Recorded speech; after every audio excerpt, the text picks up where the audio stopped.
اب ہے تو یہ مواسات کا مہینہ، ہمدردی کا مہینہ اور صبر کا مہینہ، اور اس میں تو تعلیم یہ دی گئی ہے کہ کوئی تم سے لڑنے بھی آئے تو کیا کرو، یہ کہہ دو میرا روزہ ہے۔ لیکن انتہائی افسوس کی بات ہے کہ ہمارے پاکستان اور افغانستان کے درمیان جنگ چھڑ گئی ہے۔ افسوسناک بات ہے کہ رمضان کے مہینے میں یہ جنگ چھڑ گئی، ادھر بھی مسلمان ادھر بھی مسلمان، اور آپس میں برسر پیکار ہو گئے۔ اصل وجہ جنگ کی وہ تو یہ ہے کہ عرصہ دراز سے پاکستان کے اوپر ایک ایسی جماعت مسلط ہے جو پاکستان کے اندر دہشت گردی کی کارروائیاں کرتی۔ اس نے اپنی دہشت گردی میں مسجدوں کو نہیں چھوڑا، بچوں کو نہیں چھوڑا، عورتوں کو نہیں چھوڑا، علماء کو نہیں چھوڑا، اور بلا امتیاز مسجد کے نمازیوں پر خودکش حملے، بازاروں پر خودکش حملے، اپنی خودکشی کر کے دوسرے کو نقصان پہنچانے کا سلسلہ۔ اور جو جماعت یہ کام کر رہی ہے وہ نام لیتی ہے طالبان کا، تحریک طالبان پاکستان۔ ہم بار بار اس بات کو واضح طور سے اعلان کر چکے ہیں کہ یہ تحریک جو ہے یہ کسی طرح بھی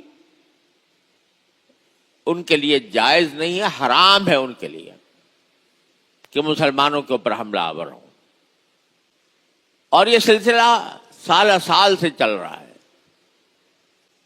افسوس ہے کہ ہم نے بار بار افغان طالبان جو حقیقی معنی میں طالبان ہیں، یہ تو انہوں نے نقلی طالبان ہیں، یہ اصلی طالبان جو ہیں ان سے بار بار ہم نے درخواست کی، آج نہیں بلکہ اس وقت بھی جب امریکہ کے ساتھ جنگ جاری تھی، اس وقت بھی یہ لوگ پاکستان کے اندر دہشت گردی کی کارروائیاں کرتے تھے اور اس کو جہاد کا نام دے دیتے، بغاوت کو جہاد کا نام دیا ہوا تھا۔ اس وقت بھی ہم نے کھل کر یہ بات کہی کہ یہ ناجائز اور حرام کام کر رہے ہیں، لیکن اور اس وقت ہم نے افغانستان کے طالبان سے، چونکہ ہمارے بہت اچھے قریبی روابط تھے، ہم نے ان کی حتی الامکان اپنی بس میں جتنا تھا امریکہ کے خلاف ان کی مدد کی اور ان کے ساتھ کھڑے ہوئے۔ اس وقت بھی ہم ان سے جب درخواست کرتے تھے کہ آپ یہ ایک مرتبہ یہ جو آپ کے بناوٹی طالبان ہے، تحریک طالبان پاکستان کے نام سے، آپ سے ان کا کوئی تعلق ہے یا نہیں ہے؟ تو وہ کہتے تھے کہ نہیں، ہمارا ان سے کوئی تعلق نہیں۔ تو ہم کہتے تھے ایک مرتبہ کم از کم آپ ان سے برات کا اظہار کر دیں، کیونکہ آپ کا نام استعمال کرتے ہیں۔ لیکن بار بار کہنے کے باوجود اور بار بار اس کا اقرار کرنے کے باوجود وہ انہوں نے اس زمانے میں ان سے برات کا اظہار نہیں کیا۔ یہ رویہ ان کا افسوسناک ہے جو چلا آ رہا ہے، اور اسی رویے کی بنیاد پر اب یہ تحریک طالبان پاکستان کرنے والے ٹی ٹی پی جس کو کہا جاتا ہے، یہ اپنا امیر المومنین انہی کو کہتی ہے اور انہی کا نام استعمال کرتی ہے۔ اور پھر انہی کی زمین سے ہمارے اوپر آ کر حملہ آور ہوتی ہے. یہ سلسلہ عرصہ دراز سے چلا آ رہا ہے. یہ ہمیں شکایت افغانستان سے مدتوں سے ہے، اب بھی ہے، لیکن اس شکایت کے لیے ہمارے نزدیک آپس میں جنگ کر لینا، جنگ ٹھان لینا، یہ کوئی اس مسئلے کا حل نہیں ہے. اس سے نہ پاکستان کا فائدہ، نہ اس سے افغانستان کا فائدہ. اس سے صرف دشمنان اسلام کو فائدہ ہوگا. اور افسوس یہ ہے کہ یہ جنگ رمضان کے مہینے میں شروع ہو گئی. کس نے پہل کی، کس نے جواب دیا، اس بحث سے قطع نظر. لیکن رمضان کے مہینے میں قرآن کہتا ہے، رسول کریم صلی اللہ علیہ وسلم فرماتے ہیں، کوئی دوسرا بھی تمہارے ساتھ جہالت کا برتاؤ کرے، لڑائی کرے، تو تم کو میرا روزہ ہے، میں اس وقت رمضان کے اندر تم سے لڑائی نہیں کروں گا. مگر یہاں رمضان کے اندر بھی چھڑ گئی ہے. تو انتہائی افسوس ہوتا ہے، اور ہونا یہ چاہیے تھا. میں آپ سے آج حقیقت بھی عرض کر دوں کہ یہ جو فسادی گروہ ہیں، چاہے وہ ٹی ٹی پی کے نام سے ہوں، چاہے وہ داعش کے نام سے ہوں، یا کسی اور نام سے ہوں، یہ ایسے گروہ ہیں کہ جن کے بارے میں سوائے اس کے کچھ نہیں کہا جا سکتا کہ یہ پاکستان جیسے ملک کو کمزور کرنے کے لیے کھڑے ہوئے ہیں. اگر یہ کہوں تو کچھ مبالغہ نہیں ہوگا کہ کھڑے کیے گئے ہیں. آپ اس بات کا نوٹس لیں کہ کل ہندوستان کا وزیر اعظم مودی اور اسرائیل کا وزیر اعظم نتن یاہو دونوں کی اسرائیل میں ملاقات ہوئی ہے، اور اسرائیل کی طرف سے نریندر مودی کو اسرائیل کا سب سے بڑا اعزاز دیا گیا ہے. اور دونوں کے درمیان یہ معاہدہ ہوا ہے. معاہدہ کیا ہوا ہے کہ ہم ایک مشترک فنڈ بنا رہے ہیں، اور اس فنڈ کے ذریعے ہم دونوں افغانستان کے اندر افغانستان کی مدد کریں گے پاکستان کے خلاف. کل ہی یہ معاہدہ، کل یا پرسوں، ایک آدھ دن کے اندر یہ معاہدہ ہوا. اب آپ اندازہ کریں افغانستان کی مدد کون کر رہا ہے؟ اسرائیل اور ہندوستان. ان کی مدد سے، مدد کیوں کر رہے ہیں؟ اسرائیل مدد کر رہا ہے، انڈیا مدد کر رہا ہے، افغانستان کی کر رہا ہے.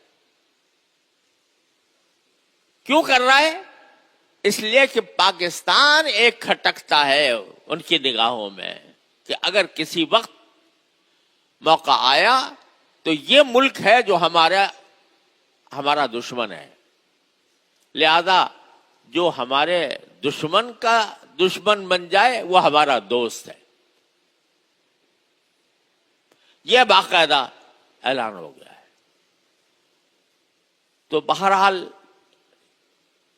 اس تمام تلخ حقیقت کے باوجود ہم یہ سمجھتے ہیں کہ پاکستان اور افغانستان دونوں کے لیے جنگ کسی بھی اعتبار سے فائدہ مند نہیں ہے. اس کا نقصان ہوگا، دونوں کو ہوگا.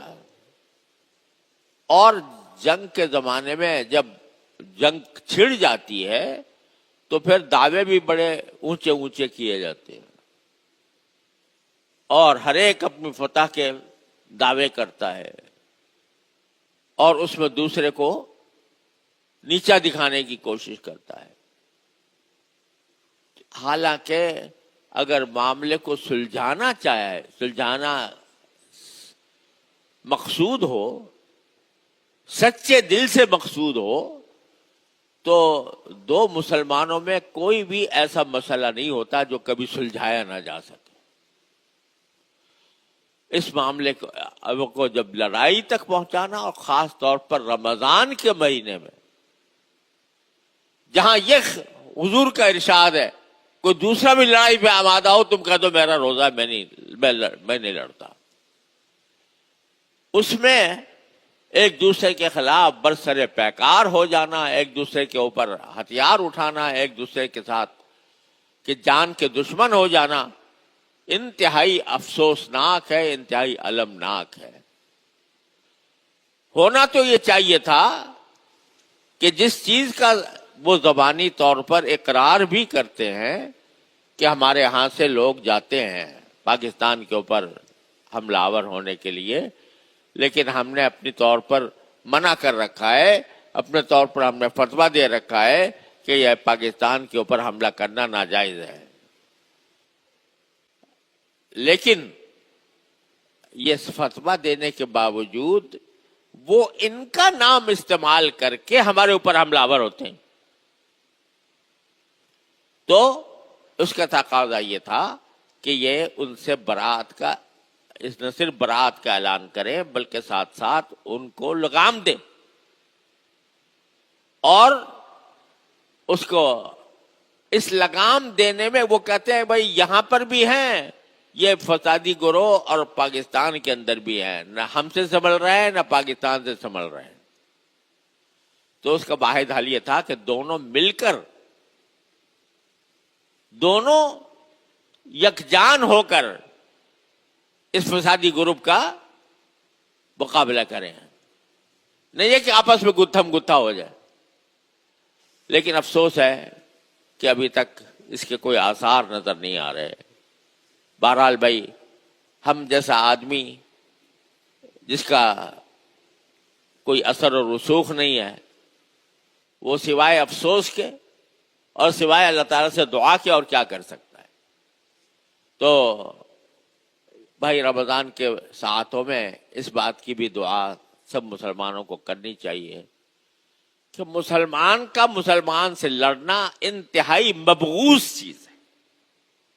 رسول کریم سرورت عالم صلی اللہ علیہ وسلم نے بڑی سخت وعید فرمائی ہے کہ جب دو مسلمان تلوار اٹھا کر ایک دوسرے کے خلاف کھڑے ہو جائیں تو قاتل بھی جہنم میں اور مقتول بھی جہنم میں. یہ فرمایا رسول کریم صلی اللہ علیہ وسلم. صحابہ کرام نے پوچھا کہ یا رسول اللہ، قاتل کا تو جہنم میں آنا سمجھ میں آتا ہے، مقتول کیوں جہنم میں؟ کہ مقتول اسے جہنم میں کہ وہ یہ ارادہ لے کر نکلا تھا کہ میں اس کو قتل کروں گا، مسلمان کو. وہ داؤ نہیں چلا اس کا، ورنہ اس نے اپنی طرف سے کوئی کسر نہیں چھوڑی تھی. لہذا یہ صورتحال انتہائی افسوسناک بھی ہے، شرمناک بھی ہے، اور ہر مسلمان کو چاہیے کہ وہ اللہ کے سے فریاد کرے، یا اللہ اس مصیبت میں ہم گرفتار ہو گئے ہیں، ہمیں اس سے نکال دیجئے. اللہم الف بین قلوبنا واصلح ذات بیننا واہدنا سبل السلام. حضور نے دعا سکھائی، اے اللہ ہمارے دلوں میں الفت پیدا فرما دیجئے اور ہمارے باہمی جھگڑوں میں اصلاح پیدا کر دیجئے، اور ہمیں سلامتی کے راستوں کی ہدایت کر دیجئے. یہ رسول کریم سرورت عالم صلی اللہ علیہ وسلم کی دعا ہے. تو اس دعا کا ہر مسلمان اہتمام کرے، اور جس کے بس میں جو کوئی کوشش ہے وہ اپنائے کہ اس فتنے کو کسی طرح ختم کیا جائے. اللہ تبارک و تعالی اپنے فضل و کرم سے ہماری ٹوٹی پوٹی عبادتوں کو قبول فرما لے، عالم اسلام پر رحم فرمائے، اور جو دشمن یہ چاہ رہے ہیں کہ یہ خود آپس میں لڑ بڑھ کر ختم ہو جائے، تو اللہ تعالیٰ دشمنوں کی سازش سے ہماری حفاظت فرمائے اور ان کو ناکام بنائے۔ وآخر دعوانا الحمدللہ رب العالمین۔